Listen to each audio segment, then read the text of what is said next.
Hi, good afternoon, everyone. Thanks for your time. And thanks for making time for today's immunity class. I've done several of them, and a lot of you, I can see common names in the participant list. So why am I doing another class on immunity? Because there's always things that we can learn. We've gone through 2 years of the pandemic where immunity became a highlight. Although the prior 8 years, immunity has always been the fundamental foundation of the work that we do, whether it's with people with cancer, people with diabetes. Immunity is the first and last line of defense in the human body. So we've learned a lot over the last 2 years, and I'm sure a lot of you may be puzzled with what you keep watching on the news and listening to or experiencing in your own societies, your own WhatsApp groups with friends, where people who have taken 2 vaccinations, 3 vaccinations, 4 of them with the boosters, cocktails and everything, they're still getting it. And some people aren't getting it. Now, it's different if everyone was getting it. Then you can make claims that, oh, wow, the virus is changing so fast and the immune system cannot detect it and stuff like that. But we can't make that claim because a lot of people are not getting it. The only difference between someone getting it and someone not getting it is the immune system. It's as simple as that. And that's what we're going to talk about today. Again, it comes down to simplicity. You know, everything that is working for people who are not getting this, people who are recovering, okay, by boosting or training their immune army, people who have gotten it and then they realize that their immune system broke down and now it's time to make some lifestyle changes. It comes down to simplicity. You can find complication all around you, and you'll see that every single day, which vaccination, which mixer, which booster, how many days and all of that stuff. Complication, it's not sorting anything. So you got to go back and put your faith in your immune system, and you need to do the work. You got to take the vaccinations as and when you get them, your boosters, whatever your government or your medical board mandates for you. That doesn't change the fact that you shouldn't invest in your immune system. You see, there's a large population that chased the vaccination and chased the boosters, and they just took it thinking it's going to be foolproof, and they didn't make any changes in their lifestyle. Okay, and these same people are getting it over and over again. So take the vaccination, but you still got to change your lifestyle, because we all know that the vaccination companies say it's not foolproof. 93%, 95%, some of them 88%, you still got to do the work. It's as simple as that.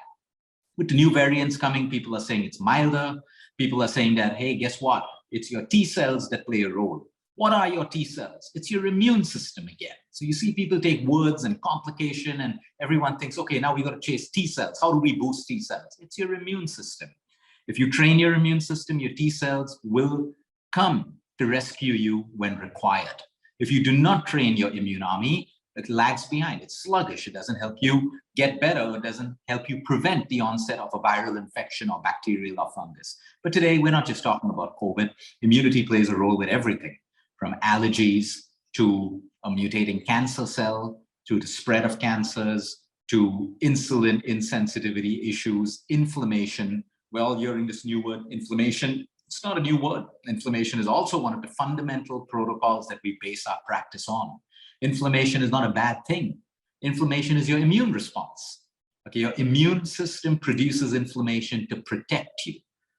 Inflammation becomes dangerous when your interleukins, these are signaling pathways. If your immune system doesn't or isn't able to signal to inflammation to stop, that's when you have chronic inflammation. And every single disease out there is categorized as inflammatory in nature. Cancer, inflammatory disease. Diabetes, inflammatory disease. All kinds of cardiovascular disease and heart disease, inflammatory disease. Alzheimer's, inflammatory disease. Parkinson's, inflammatory disease. Inflammation also creates hormonal imbalances, and hormonal imbalances produce PCOS, prostate issues, hair, skin, and all of these things. So just to simplify, our focus is on immunity and inflammation. When your immune army is trained the right way, it knows when to turn on inflammation and, more importantly, turn it off. Turn it off. So today, we're going to keep this masterclass as simple as possible because we don't need complication. We just don't need complication. In fact, more than complication, what we need is consistency. Most of you watching this already know what I'm going to speak about. You already know what you should be doing to train your immune army. What's missing is self-discipline and consistency. We're going to break it down and go through some very, very simple, small wins that we can achieve every single day. And in the long run, it will help us through this. Now, when you fall sick, there's a lot of this happening as well. A lot of fit people, they say, hey, Luke, I got COVID and my family's making fun of me. They said, oh, you worked out in the gym, you eat organic food all the time, yet you got sick. Ignore people like this. In a way, they're silently, disgustingly happy that you've actually gotten sick because they feel better about themselves. So you got to realize that there is some truth in what I'm saying. A lot of people, who cannot keep up with your fitness or they're not disciplined, they feel happy when you fall sick because you've come down to their, to their own average selves. But you should ignore that and know that even the fittest and the strongest and the healthiest people can fall sick. And that's not a bad thing. It's how you recover. A fitter person, a healthier person who falls sick will recover way faster with the least dependency on medication, losing days at work, feeling miserable about yourself because you've already invested in yourself. So falling sick, can happen to anyone. It doesn't mean you are weak because you felt sick. It means there was a compromise in your immune system, and that can happen to everyone. Let me give you a simple example. You're super fit, you train well, you eat well, you've had 1 or 2 nights of sleep deprivation. Maybe you're jet lagged, maybe you have a crying baby at home, maybe whatever, okay? It doesn't matter. You had 2 nights of sleep deprivation, your immune system is compromised. You're in the wrong place at the wrong time. You pick up a virus, you pick up a germ or a pathogen that expresses itself into a condition. Okay, does this mean you're not fit? No. You were in a place at the wrong time where your immune factors were low. That is out of your control because of sleep deprivation that usually doesn't happen for you. So you see, all of this can happen anytime. So mental toughness is the first thing. It is okay to fall sick. How you recover depends on the investment that you've made in your immune system and your overall health. So let's move simply into a CBC report, a complete blood count, okay? You look at your CBC. I like looking at CBCs. It gives you an indicator of how your immune system is working. And there's one very, very nice parameter that I want to share with you. We look at CRP, which is inflammation. We look at ESR, which predicts inflammation caused by an infection. All of that's fine. I want you to look at certain things called a neutrophil to lymphocyte ratio count. Okay, so you have certain ratios in your CBC. Pull up any of your old CBCs. You'll also find that some CBC reports give you a neutrophil to lymphocyte. So the ideal count for a well-trained immune system is a 3:1. That means you have 3 neutrophils to 1 lymphocyte. Let me simplify that for you. Neutrophils are immune factors that play a certain role in your immune system. And lymphocytes also play a role in your immune system. So we were talking about T lymphocytes. Example, they're lymphocytes, basically, that have the job to latch onto a virus, directly kill a virus, or send signals to different immune factors to activate them to kill the virus. So you see, your neutrophils, your macrophages, your leukocytes, your lymphocytes, these are all immune factors that you have. You don't have to go deeper into that unless you have an interest. But you want to look at your ratio. Your doctor always wants to see the ratio of your neutrophil to your lymphocyte count. So now you have 3 neutrophils to 1 lymphocyte. That's a fantastic ratio. It's good. Your immune system is looking good right now. When that ratio changes, your body's trying to tell you, okay, that you possibly have an infection, or your entire army's on alert right now, trying to find an infection, to kill an infection, or your immune system is weak. So that's simple. That's as technical as we're going to go today. Now let's move straight into what we can do. Whether you have a child at home, your parents at home, you have someone sick at home. Okay, let's simplify. Walking. Walking is fabulous for your immune system, period. All kinds of exercise are. Sometimes people overtrain. They're not feeling good. They're lifting heavy weights. They're doing CrossFit, all of that stuff. You got to respect your body. When you're feeling like your immune system is down, when you're feeling like you've not slept well at night, that is the day you decide not to work out, period. Period. If you're sleep deprived, you do not work out. You do not work out because you already have a compromised immune system. Exercise, while it's good for us, is a negative stress on the human body, and your immune system is going to be low. So athletes, when they train heavy, they also consume vitamin C. They also consume vitamin E. They also consume zinc. Why? Because their training is so heavy that their immune function falls, and they need these vitamins to replenish it. That's just an example for you. So you need to understand that walking, when you're confused, okay, I'm not feeling too well, And if you can walk for 15 to 20 minutes, that's great for your immune system. You can walk 10 minutes after your breakfast, 10 minutes after your lunch, 10 minutes after your dinner, depending on which meals you eat. That could be a habit. You get 30 beautiful minutes of walking, which is fabulous for your immune system. Or you can do a 30-minute walk, a 45-minute walk, a 1-hour walk. If you're feeling low on energy, listen to your body and don't do it. If you feel your energy is too low to do a brisk walk, do a gentle walk. But any kind of movement involving walking today is scientifically proven to help train your immune factors. You've got to remember, the moment we start moving, okay, the human body doesn't know whether you're exercising, whether you're walking to your friend's home or whatever. All it knows is that, okay, let me alert all of the immune system, because to your survival instinct, it's either fight or flight response. You're walking away from something, you're walking to search for food, hunters, gatherers, all of that stuff. It's a good thing your immune system gets in alert form. So movement is fabulous for you. The second thing, microbiome, your gut. Too many people today suffer from acidity, bloating, constipation, IBS issues, constant bloating, inability to assimilate food, burping. You got to get these things fixed. You got to get these things fixed, because if you have poor gut health, you have a poor immune system. Doesn't matter how much of zinc you take, doesn't matter how much of vitamin C you take. You got to work with your gut. So we've done several videos and masterclasses on this. You may want to go back to that, but I want to stress in today's masterclass, if you have gut problems, you got to sort it out. If there are certain foods that you got to give up until your gut gets better, you got to give it up. As simple as that. But the stronger your gut, the stronger and more intelligent is your immune system. And the better you feel good.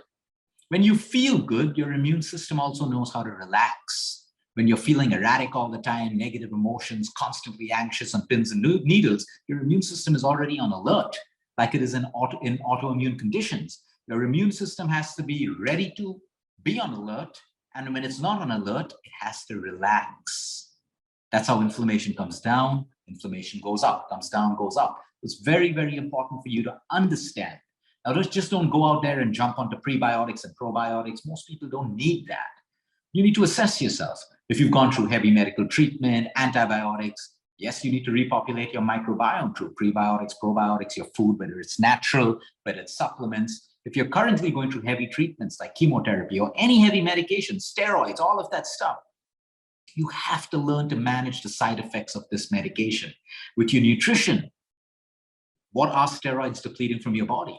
Example, statins. Statins are depleting CoQ10 and selenium, which is required for your immune function and energy. So if you don't put that CoQ10 and selenium through your diet or through supplements back into your system while you're taking a statin, your statin is actually protecting your heart, maybe.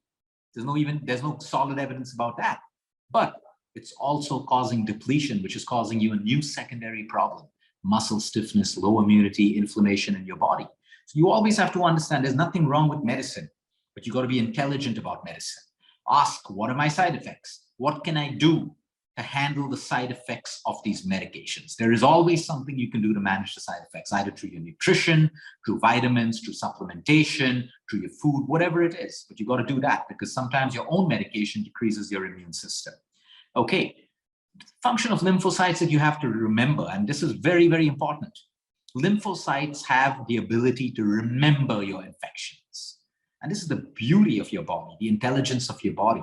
So that's how the principle of vaccinations also work. When you put in a vaccination into your system, you also create a memory of the virus. So the next time the virus hits you, your own body can produce immune factors or antibodies because it has a memory.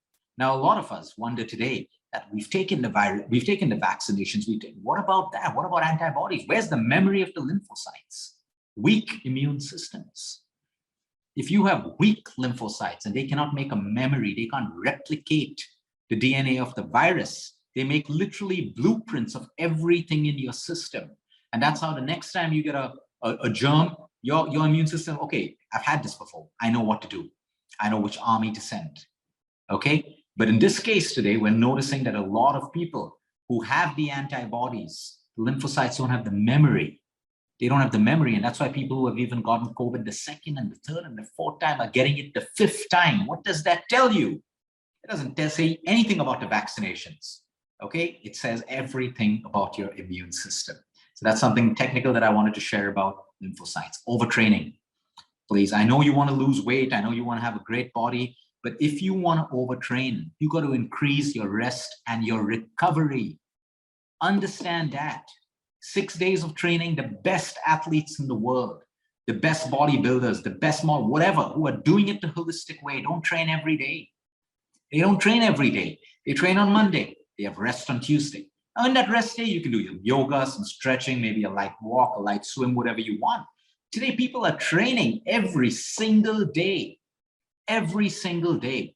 Unless you're a pro athlete where you eat, sleep, and train. Like you wake up in the morning, you eat, you train, and then you sleep again.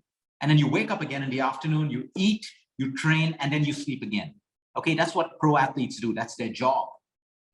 If you can't do that, training every single day is going to be detrimental to your immune system. And you also got to understand, because we have thousands of people who say, look, I train every day. I'm not losing weight. I'm not getting muscle.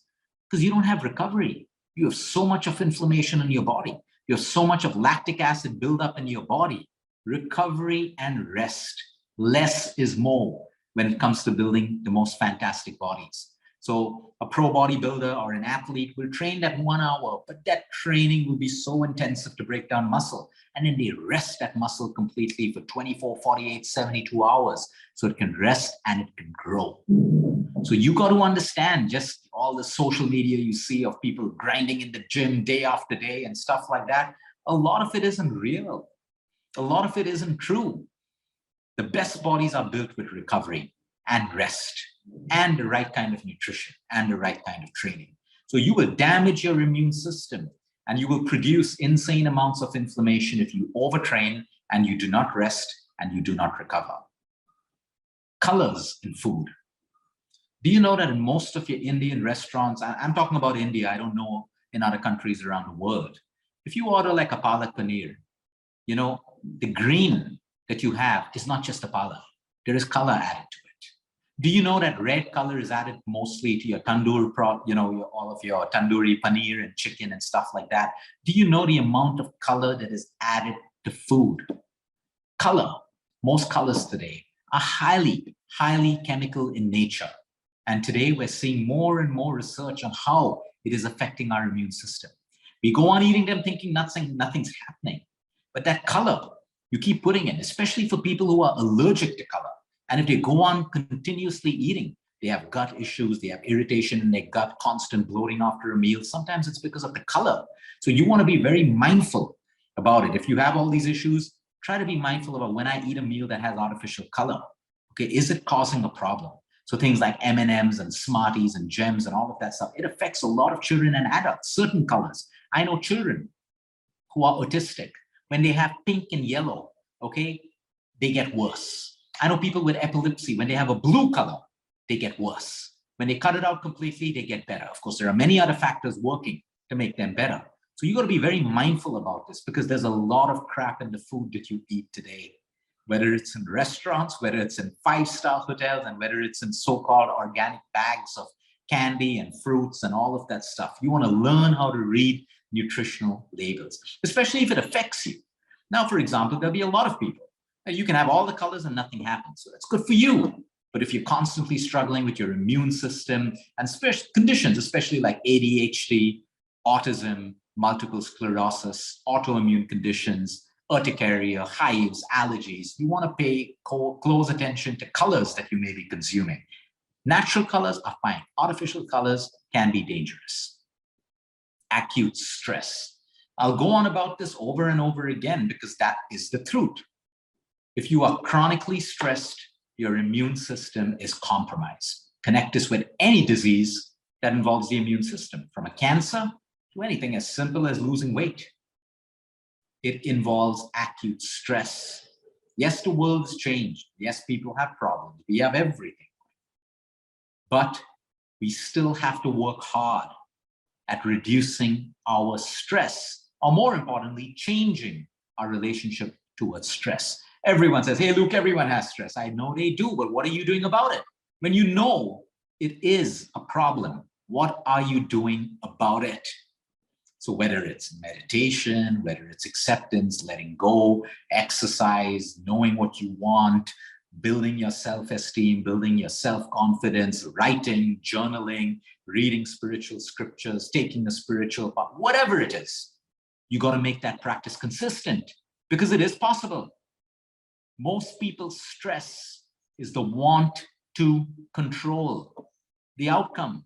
When you realize this is the only wisdom you know, the only wisdom that you know on your part of spirituality. You can absorb all the other wisdom, but the one thing that you have to pick up from any spiritual part or any fact in life, most of the stress you have right now, or you had, or you will have, is your want to control.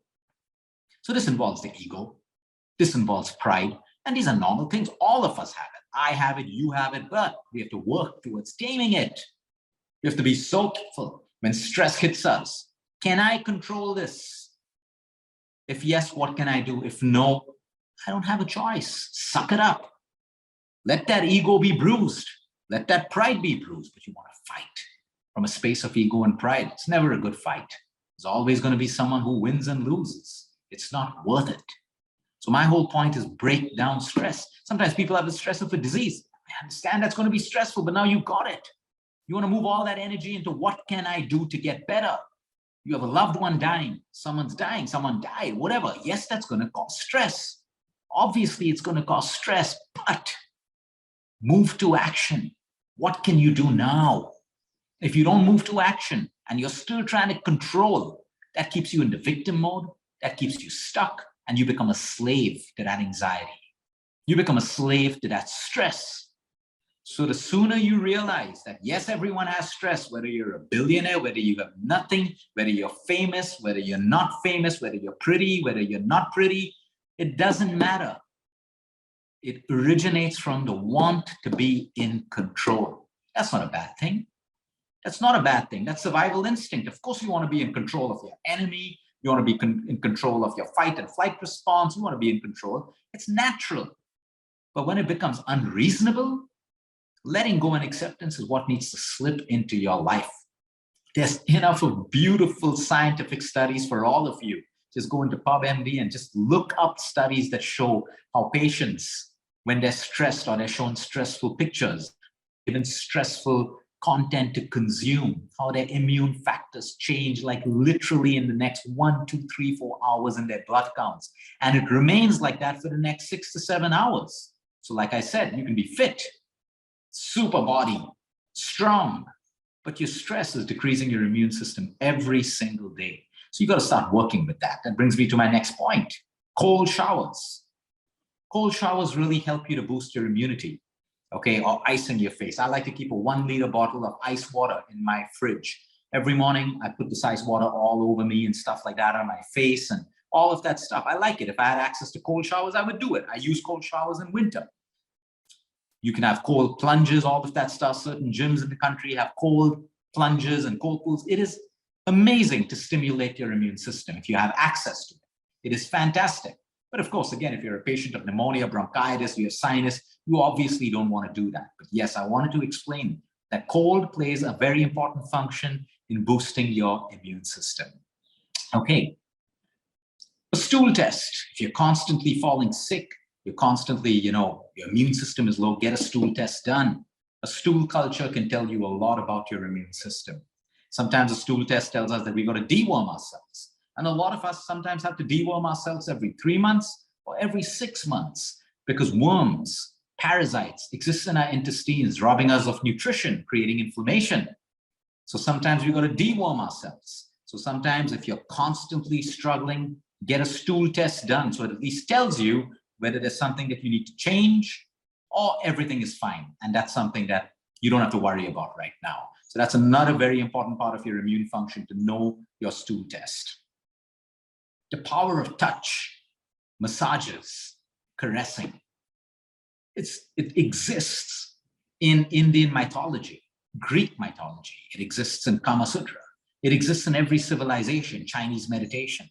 The power of touch, the power of intimacy, the power of physical intimacy, the power of caressing or rubbing, massaging. Okay, it could be in a sexual way, in a non-sexual way, of course, respectful, but it boosts the immune system. It boosts your lymphocyte count, your T cells, your T helper cells. It relaxes the body so that your immune function can rejuvenate, inflammation can fall down. That is why it is so important, cuddles, hugs with your kids, with your friends, with your parents, with your lovers, all of this. These are low-hanging fruits, and if you really look into our lives, we use them so sporadically. We rarely do these things anymore. Watching a movie, hold someone's hand, someone you know, obviously. It's a stranger too. I mean, if that works for you, it works for you. But my whole point is, how much of touch can you get in life? Okay, maybe you don't have anyone in your life. Can you get a massage? Maybe once in 10 days, once in 15 days, once a month. But massages are fabulous. That's why in Chinese meditation and Far East medicine, the practice of patients recovering, they get a foot massage. They get reflexology. Stimulating the soles of your feet stimulates your immune system. Massages stimulate the lymphatic system. If you have a good lymphatic system, you have a strong immune system. If your lymphatic system doesn't move and it's stationary, you have disease. So you can even use this to boost your immune system.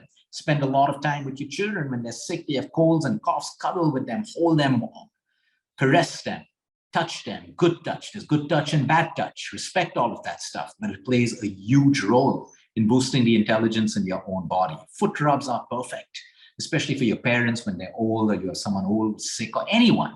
Constantly rubbing the feet. If you don't know how to give a massage and press points, that's fine. Just press, press, press gently. Or rub the soles of the feet with your hands. Very, very important to stimulate the immune system and the lymphatic system. Sleep.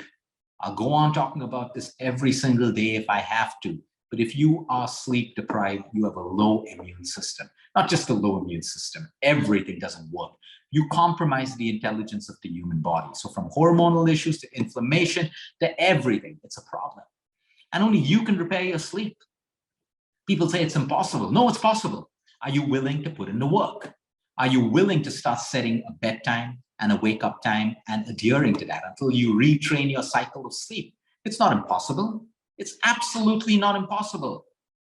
Insomnia, the definition of insomnia is a person who cannot sleep. But people sleep. You can be insomniac, but you sleep for 2 hours. Get that word insomnia out of your head. You are just sleeping for 2 hours. You're not insomniac. You got to retrain your system. There are so many bad habits that you got to change. From keeping light on in your room to looking at gadgets before bedtime, waking up in the night, can't sleep, so you put on your phone or you put on the TV, disrupting your melatonin, going to bed stressed out, having irregular bed habits. You got to retrain your system. Your system wants to sleep. Very few people cannot sleep because they have a disorder in one of their genes. They have a gene mutation that just doesn't allow them to sleep for more than 2 to 3 hours. But that's not you. If you could sleep before and you can't sleep now, what in your lifestyle has changed? You got to look at that, because you got to respect sleep. If you want to have a quality life, you got to sleep. Now, most people will say, oh, but Luke, this person who's a billionaire sleeps 3 hours. That person is different. He is not you and you are not him. She is not you and you are not her, period. Stop comparing yourselves with other people and get your sleep.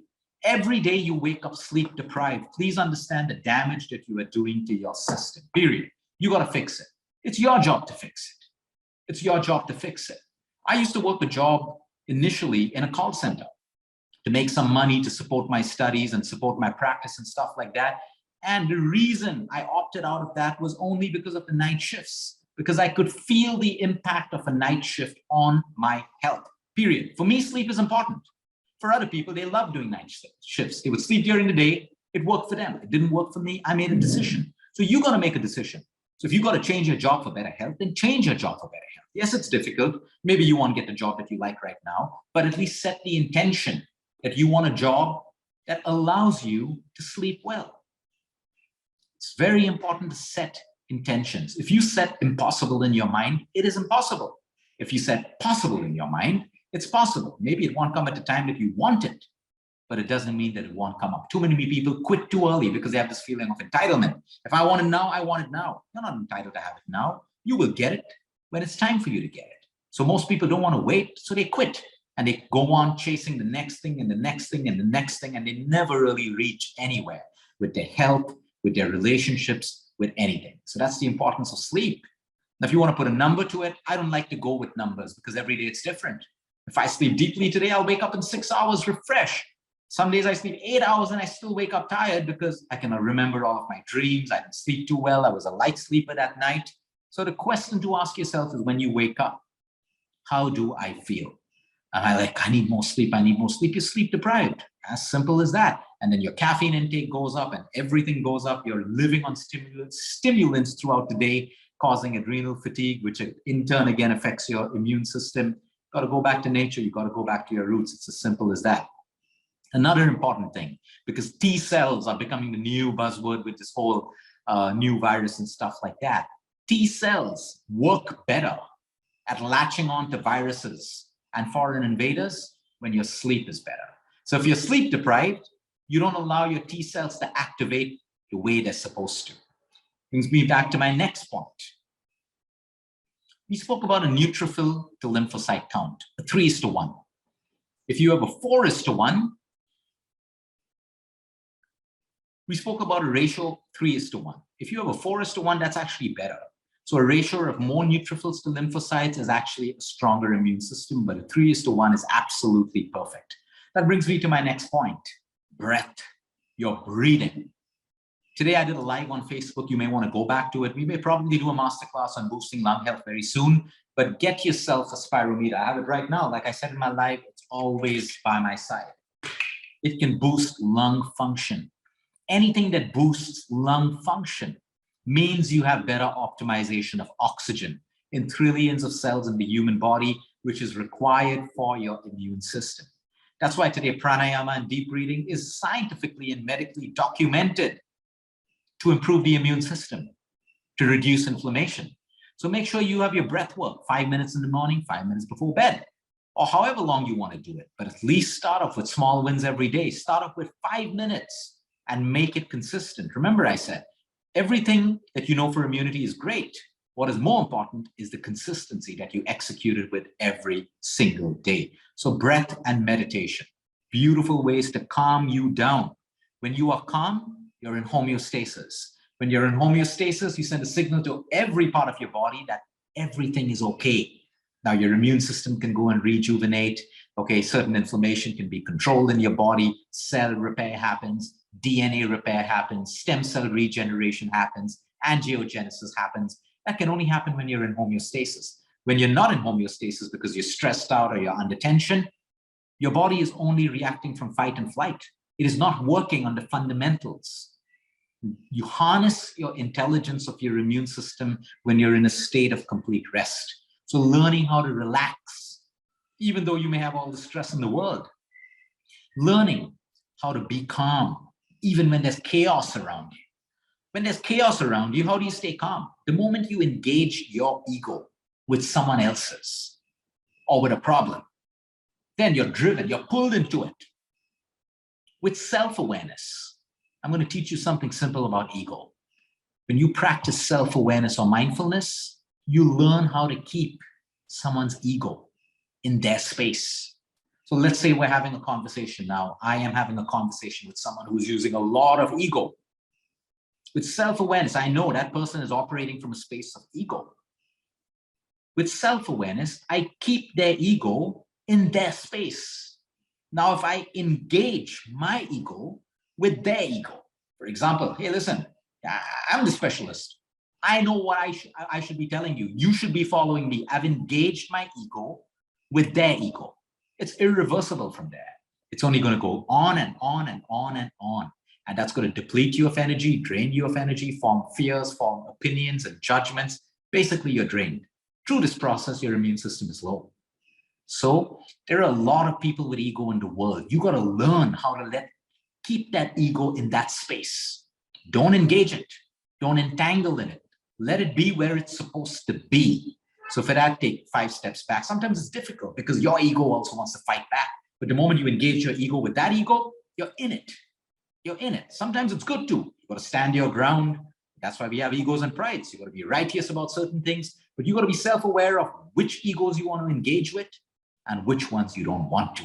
Like, why will you engage with the ego of a troll on social media?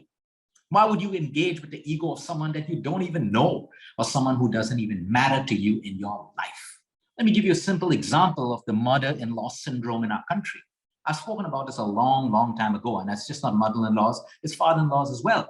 So we have all these new age problems of mother-in-law controlling the daughter-in-law, vice versa, and there's stress and there's disease and all of that stuff. Yes, I understand it's difficult, but the conflict happens the moment the daughter engages with the ego that the mother is trying to create. That's what happens. It's difficult. None of us are that enlightened that we can completely keep ego in space. But when you're self-aware, how do you improve in a situation that you can't? In Indian families, I'm telling you the truth, there are people who can't get out of joint families. They can't separate, they can't move into nuclear families. They have to live with what they have, whether it's the mother-in-law, whether it's the father-in-law, whoever it is. I'm not here to generalize. I'm just saying, if you learn how not to engage with the ego of that mother or that father or that person or that sibling or whatever, your life starts to get better. And you take away their power from influencing you. You take away their power from controlling you. What do they want? They want to control you. It's as simple as that. And you're engaging with their power. You're engaging with that. And that's why you feel horrible. You got to learn how to keep the ego of someone else in that space. And you got to be so self-aware and so mindful which egos you want to engage in and which ones you want to keep away. So that's it with your chronic stress, your meditation. So with meditation, you learn self-awareness by practicing silence. 10 minutes of silence in a day. You learn how to ground yourself, how not to react, how to mindful. Okay, I'm getting reactive right now. Let me just shut my mouth. Take away the other person's power. Give them silence. Okay, it also gives you time to reflect how much more you want to engage, whether you want to go back and then come back fresh when you're calm and make your point. Not engaging doesn't make you a doormat, but all of these little things are the causes of the biggest stress problems that we have today, whether it's with the employee and the colleague, the business partner and the business partner, the husband and the wife, the girlfriend and the boyfriend, the mother-in-law and the mother, the father-in-law and the son, whatever it is. Whatever it is, most of the stress comes from engagement of egos and prides. So you want to start living with a little bit of self-awareness. So meditation, make memories. Memories today, we know in science that every time you have a memory and you remember the good memory, guess what? Your immune factors increase.